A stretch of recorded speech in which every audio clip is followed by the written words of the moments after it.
അല്ല പ്രസിഡന്റ്, ഭഗവാൻ ഇല്ലാതെ എത്ര കാലം അമ്പലം പൂട്ടിയിടാൻ നിങ്ങളുടെ ഉദ്ദേശം? തിരുമേനിയുടെ ചൊറിയുന്ന വർത്താനം കേട്ട നഴ്സുമാർ ആശുപത്രി പൂട്ടിച്ച പോലെ ഞാൻ ഏതാണ്ട് സമരം ചെയ്ത് അമ്പലം പൂട്ടിച്ചാണെന്ന് തോന്നൂലോ. പ്രസിഡന്റിനോട് സെക്രട്ടറിയോട് എനിക്കൊരു കാര്യം പറയാനുള്ളൂ. ഭഗവാൻ ഇല്ലെങ്കിൽ അമ്പലം ഇല്ല, അമ്പലം ഇല്ലെങ്കിൽ അമ്പല കമ്മിറ്റി ഇല്ല, അമ്പല കമ്മിറ്റി ഇല്ലെങ്കിൽ പ്രസിഡന്റ് ഇല്ല, സെക്രട്ടറി ഇല്ല. അത് ഞങ്ങൾക്ക് അറിയാവുന്ന കൊണ്ടല്ലേ മുഖ്യമന്ത്രിക്ക് നിവേദനം അയച്ചത്. പോലീസിനെ കൊണ്ട് ഈ കേസ് തെളിയിക്കാൻ പറ്റുമെന്ന് എനിക്ക് തോന്നണില്ല. എന്നാ കുഞ്ഞിരാമനോട് തെളിയിക്കുക. പോലീസിന്റെ കഴിവിനെ കുറ്റം പറയുന്നവർ ഒരു കാര്യം മനസ്സിലാക്കുക, ഈ വിഗ്രഹം മോഷണം പോയേ പിന്നെ എനിക്കും സെക്രട്ടറിക്കും ഒന്നും നേരാവണ്ണം മൂത്രമൊഴിക്കാൻ പോലും പറ്റിയിട്ടില്ല. ഇല്ലേ സെക്രട്ടറി? ഞാൻ മൂത്രമൊഴിച്ചല്ലോ. അതിവിടെ പറയണ്ട. സംശയം ഉണ്ടെങ്കിൽ ഈ പൂജാരിയോട് ചോദിക്കാം. വിഗ്രഹം എവിടെയാണെന്ന് കണ്ടെത്താൻ പറ്റിയ ഒരാളെ എനിക്കറിയാം. ഒരു സ്വാമിയാണ്, സ്വാമി സദാനന്ദ ഭൂപതി. ഇതുപോലെ പല കേസുകളും സ്വാമി തെളിയിച്ചിട്ടുണ്ട്. സ്വാമി പണ്ട് CBI-യിലായിരുന്നിരിക്കും. നിങ്ങൾക്കൊന്നും വേറെ പണിയില്ല. കേസ് തെളിയിക്കാൻ സ്വാമി. അങ്ങനെ പുച്ഛിക്കാൻ പറ്റ സെക്രട്ടറി, നേരിട്ട് അനുഭവം ഉള്ളതുകൊണ്ടാ പറയണത്. സ്വാമി ഇപ്പൊ തലശ്ശേരി ഭാഗത്തുണ്ട്, അവിടെ ചെന്നൊന്ന് അന്വേഷിച്ച് നോക്ക്. എന്നാൽ നമുക്ക് സ്വാമിയെ വരുത്താം. എത്ര വന്നാലും ഒരു സ്വാമിയല്ലേ, അതിന്റെ പുണ്യം നാടിനുണ്ടാവും. എന്നാ വൈകണ്ട, സ്വാമിയെ ഞാൻ തന്നെ പോയി കൊണ്ടുവരാം. അയ്യടാ, അതിന് വെച്ച വെള്ളം അങ്ങ് വാങ്ങി വെച്ചാ മതി. പോകാനും വരാനും ഒക്കെ അല്ലേ ഞങ്ങളിവിടെ ഉള്ളത്. നിങ്ങളൊക്കെ പിരിവ് കൃത്യമായിട്ട് കൊണ്ട് തന്നോണ്ടിരിക്കുക. പിന്നെ ഈ തലശ്ശേരി ഭാഗത്തേക്ക് ഞാൻ വെടിപ്പായിട്ടൊന്നും പോയിട്ടില്ല. ഒരു AC കാർ തന്നെ വിളിച്ചോ, ആഘോഷം ആയിക്കോട്ടെ. ഇരുന്നാ നോവരുത്, അത്രേ ഉള്ളൂ. ഓം ഗംഗണപതായി നമഃ. ഈ ക്ഷേത്രത്തിൽ നിന്നും കളവ് പോയ വിഗ്രഹം എനിക്ക് തന്നെ കണ്ടെത്താൻ സാധിക്കണമേ. എന്നെ ഈ കേസിൽ നിന്നും മാറ്റാൻ മറ്റാരും ശ്രമിക്കണ്ട. എനിക്ക് തന്നെ വിഗ്രഹം കണ്ടെത്താൻ സാധിക്കണമേ. കാത്തോളിനെ ഗണപതി ഭഗവാനേ. സ്വാമിയേ, ഞാൻ അടിച്ചു പൊട്ടിച്ച തേങ്ങ തേങ്ങക്കൊക്കെ എന്ത് വിലയാണെന്ന് അറിയോ? വീട്ടിൽ ചമ്മന്തി അരയ്ക്കാൻ പറ്റിരുന്ന തേങ്ങയാണ്. നാണോ ഇല്ലാതെ വന്ന് നുള്ളി പറക്കണ കണ്ടില്ലേ? അതെ, നിങ്ങൾ എന്നെ മാറ്റാൻ മുഖ്യമന്ത്രിക്കല്ലേ നിവേദനം കൊടുത്തിട്ടുള്ളൂ. ഞാൻ ഗണപതി ഭഗവാനാണ് നിവേദനം കൊടുത്തിരിക്കുന്നത്. ആര് ജയിക്കുന്നു?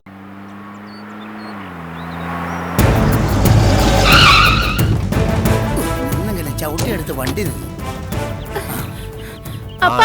ഗ്രൂപ്പ് ഈ ടെന്റിനകത്തുണ്ടാവും. പോയി ആക്രമിച്ച് കീഴ്പ്പെടുത്തിക്കോ. സാർ,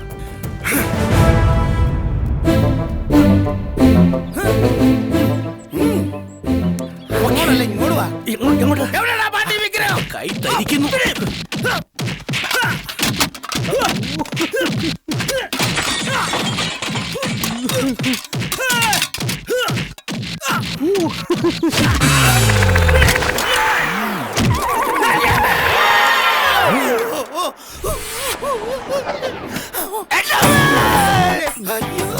അയ്യോ അണ്ണാച്ചി, ഞങ്ങൾ ഒന്നും ചെയ്യല്ലേ അണ്ണാച്ചി. മുല്ലപ്പറിയാറിന്റെ വൈരാഗ്യം ഇവിടെ തീർക്കില്ല അണ്ണാച്ചി.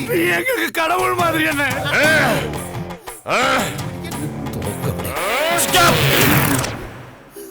വെടിവെച്ച് പോകരുത്, ആനങ്ങിക്കളയും. ആനങ്ങി പോകരുത്, വെടിവെച്ച് കളയും. വേണ്ട സാർ, വേണ്ട സാർ, ഇനി ഞങ്ങളെ ഇവിടെ അടിക്ക മുടിയാന്ന് സൊല്ലു സാർ. ഇയാൾ അനങ്ങില്ലല്ലോ. ഞാൻ ചോദിക്കുന്ന ചോദ്യത്തിന് കറക്റ്റ് ആയിട്ട് മറുപടി പറയണം. കൊള്ളഞ്ചേരി ക്ഷേത്രത്തിലെ വിഗ്രഹം മോഷണം പോയ അന്നേ ദിവസം തന്നെ നീയും കൂട്ടരും അവിടുന്ന് മുങ്ങി ഇവിടെ വന്ന് ടെൻഡടിച്ചു. പറ, ഇതിൽ നിന്ന് ഞാൻ എന്ത് മനസ്സിലാക്കണം? എനിക്ക് தெரியாது. നിന്നെ ഞങ്ങൾ തിരിച്ചോളാം, നീ തിരിയണ്ട. പറയടാ, ആരാടാ ഈ മുനിയപ്പ? ഇപ്പൊ പിച്ചക്കാർക്കും തെണ്ടികൾക്ക് വരെ സ്പോൺസർമാരോ? കേട്ടുകളയും ഞാൻ. സാർ, പണ്ടത്തെ പോലെയല്ല, ഇവന്മാർക്ക് ഇപ്പൊ യൂണിയനൊക്കെ ഉള്ളതാണ്. സൂക്ഷിച്ചില്ലെങ്കിൽ അടി പാർസലായിട്ട് വീട്ടിലേക്ക് വരും. എന്നാൽ പിന്നെ ഇവിടെ വെച്ചുള്ള ചോദ്യം ചെയ്യൽ വേണ്ട. എല്ലാത്തിനും പറയ്ക്ക് വണ്ടിയിലോട്ട് ഇറോ, സ്റ്റേഷനിലേക്ക് കൊണ്ടുപോവാ.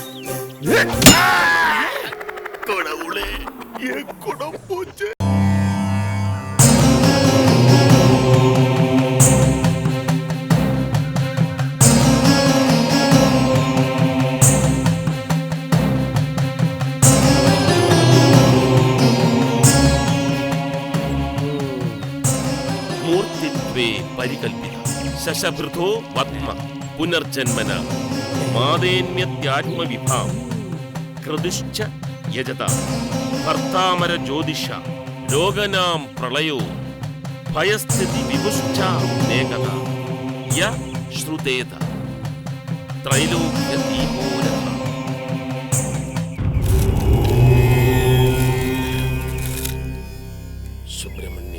ആ കള്ളം ഭൂപതിയുടെ ഒരു കള്ള ലക്ഷണം കണ്ടോ? അതെ സാർ.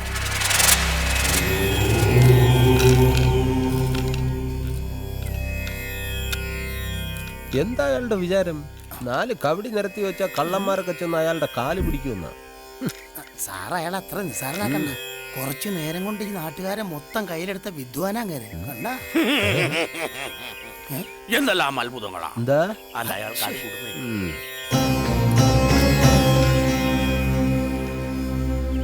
ധനുരാശി ആരൂഢമാകയാൽ പ്രശ്നാരൂഢത്തിൽ വ്യാഴത്തിന്റെ സാന്നിധ്യമുള്ളതുകൊണ്ട് ദൈവാധീനമുണ്ട്. ലഗ്നേ രാഹുയുധേ ചോരരിപു പീഡാം. ലഗ്നാധിപൻ 10ാം ഭാവത്തിലുള്ളത് ഉച്ചബലവാനെങ്കിലും ഗുളികാംശക സ്ഥിതി കൊണ്ട് പൂജാവിഗ്രഹം നഷ്ടപ്പെട്ടതായി കാണും. ഇയാളുടെ ഭാവം മറ്റോ കണ്ടിട്ട് ഇയാൾ കുഴപ്പക്കാരനാണെന്ന് തോന്നുന്നു. 2 പ്രാവശ്യം ഇയാൾ കണ്ണു തുറന്നപ്പോഴും ഇന്നത്തെ പടം നോക്കി. അത് നിനക്ക് തോന്നിയതാ? തോന്നിയൊന്നുമല്ല, ഒരാൾ സൂക്ഷിച്ചു നോക്കുന്നുണ്ടോ എനിക്ക്. എന്റെ ഭഗവാനെ സ്വാമി, എവിടെയാ വിഗ്രഹം ഉള്ളത്? ആരാമസേന ഗ്രഹയുദ്ധഭൂമി എന്ന പ്രമാണമുള്ളതിനാലും സേനാഗ്രഹസ്ഥാന സമീപദേശേ ചയോന്മുഖ ഗ്രഹസ്വരൂപേ ഇത്യാദി പ്രമാണവശാലും സൈനിക സ്ഥാനത്തിന്റെയോ പോലീസ് സ്റ്റേഷൻ മുതലായ സ്ഥലങ്ങളുടെ സമീപത്തുള്ള ഒരു ശയിച്ച വീട്ടിൽ മോഷണ വസ്തുവായ വിഗ്രഹം അതിന്റെ പൂർണ്ണ രൂപത്തിലുണ്ടാവും. സ്വാമി, മോഷ്ടാക്കളെ കുറിച്ച് എന്തെങ്കിലും വിവരങ്ങൾ? ദുർനിമിത്തങ്ങൾ ഇവിടെ പലതും ഉണ്ടായിട്ടുണ്ട്. വർഷങ്ങൾക്ക് മുമ്പ് ഇവിടെ നിന്നും മോഷ്ടിക്കപ്പെട്ടത് ഭഗവാന്റെ ഓടക്കുഴൽ സ്വാധീന ശക്തികളാൽ വിസ്മൃതിയിലാക്കിയില്ലേ? ഇയാളാണൊരു ജഗക്കില്ലാടി തന്നെ. പിന്നെ കേട്ടിട്ടില്ലേ, കടിച്ച പാമ്പിനെ കൊണ്ട് തന്നെ തിരിച്ചു കടിപ്പിച്ച് വിഷയർപ്പിക്കുന്ന ആളാ. സാറേ കേട്ടില്ലേ ആ വിക്രമൻ നായർ? എടോ, എല്ലാം എനിക്കറിയാം. ഈ വിക്രമൻ നായരെ കേസ് അന്വേഷിച്ച് പിടിക്കും പിടിച്ചില്ല എന്ന കട്ട എത്തിയപ്പോൾ രാഷ്ട്രീയക്കാരെ ഇടപെട്ട് എന്നെ മാറ്റിയതല്ലേ. ഒരു കാര്യം ചെയ്, അയാൾ പറയുന്നതെല്ലാം ഒന്ന് നോട്ട് ചെയ്ത് വെച്ചു. ചിലപ്പോ ഈ ഭൂപതി വേഷം കെട്ടി വന്നത് ഈ കേസിന്റെ ഗതി തിരിച്ചുവിടാനായിരിക്കും. ചിന്തിക്കേണ്ട കാര്യം. ഇനി അടുത്ത് നമ്മളെ കുറിച്ചായിരിക്കും പറയുന്നത്. ഭഗവാനെ വിളിച്ച് കരഞ്ഞു പ്രാർത്ഥിച്ചോടാ, വേറെ വഴിയൊന്നുമില്ല. അതിന് ഭഗവാൻ ഇവന്റെ വീട്ടിലിരിക്കണത്, നമുക്ക് അവിടെ പോയി പ്രാർത്ഥിക്കാം. അപവാദം പറഞ്ഞു വരുത്തി ആത്മഹത്യാ പ്രേരണ നടത്തി അമ്പലക്കുളത്തിൽ ചാടി മരിച്ച ദേവയാനിയുടെയും ഉത്തരത്തിൽ തൂങ്ങി മരിച്ച ഉണ്ണി നമ്പൂതിരിയുടെയും ഗതി കിട്ടാത്ത ആത്മാക്കൾക്ക് മോക്ഷം കിട്ടാൻ ഇനിയും ഇവിടെ ബലിതർപ്പണങ്ങൾ നടത്തേണ്ടതുണ്ട്. ഇവിടെ പ്രച്ഛന്ന വേഷധാരികളായ പോലീസുകാരുണ്ട്. മാർക്ക് ലിസ്റ്റ് തിരുത്തി സർക്കാർ ഉദ്യോഗത്തിൽ കയറിപ്പറ്റിയ നിയമപാലകരുമുണ്ട്. സാർ, അയാൾ പറഞ്ഞു കേട്ടില്ലേ, മാർക്ക് ലിസ്റ്റ് തിരുത്തി ഡിഗ്രി എടുത്ത പല കള്ളന്മാരും അയാളുടെ കൂട്ടത്തിലുണ്ടെന്ന്. ഈശ്വരാ, പറഞ്ഞ പോലെ ഇയാള് സിദ്ധൻ തന്നെയാണോ? ഭഗവാനെ രക്ഷിക്കണേ. ഈ പാപമെല്ലാം നിങ്ങൾ എവിടെ കൊണ്ട് കഴുകിക്കളയും? അമ്പലവും പരിസരവും ശുദ്ധികലശം നടത്തേണ്ടിയിരിക്കും. ഈ ദുർനിമിത്തങ്ങൾക്കും വിഘ്നങ്ങൾക്കും ശാപങ്ങൾക്കും ഞങ്ങൾ എന്ത് പരിഹാരം ചെയ്യണം സ്വാമി? പരിഹാരമുണ്ട്, പക്ഷേ നിജസ്ഥിതിയാണ് എന്റെ ലക്ഷ്യം. കൃഷ്ണ, അതാ ഭഗവാൻ നമ്മെ നോക്കി അനുഗ്രഹിക്കുന്നു. അവിടെ ഒരാൾ ബന്ധനസ്ഥനാക്കപ്പെട്ടിരിക്കുന്നു. അയാളുടെ ധനം ഒരു സൽക്കർമ്മത്തിനായി ഉപയോഗപ്പെടുത്തിയിരിക്കുന്നു. എല്ലാം ഭഗവാന്റെ ലീലാവിലാസം.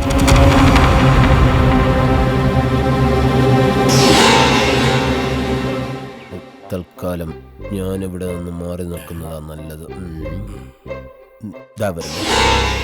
എന്നാലും മോഷ്ടാക്കളെ കുറിച്ചൊന്നും പറഞ്ഞില്ല. അതെ, അത് പറയാ.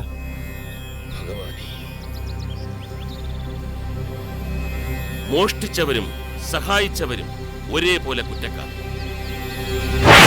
ത്രിമൂർത്തികൾ.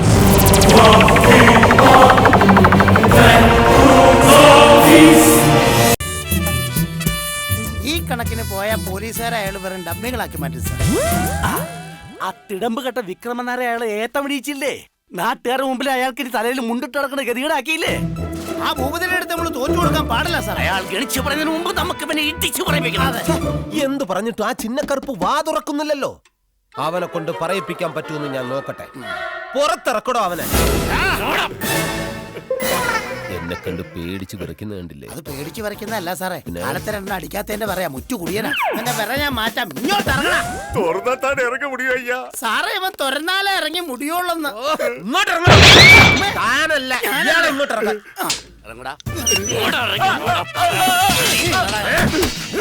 ആ ഭൂപതിയുടെ വായിൽ നിന്ന് നിന്റെ പേര് പുറത്തു വരുന്നതിന് മുമ്പ് എന്നോട് പറഞ്ഞു തൊലക്കടാ, നീയാണ് വിഗ്രഹം മോഷ്ടിച്ചതെന്ന്. தெரியாதയ്യ. നീയും മുനിയാണ്ടി ചേർന്ന് എവിടെയാടാ വിഗ്രഹം ഒളിപ്പിച്ചു വെച്ചത്?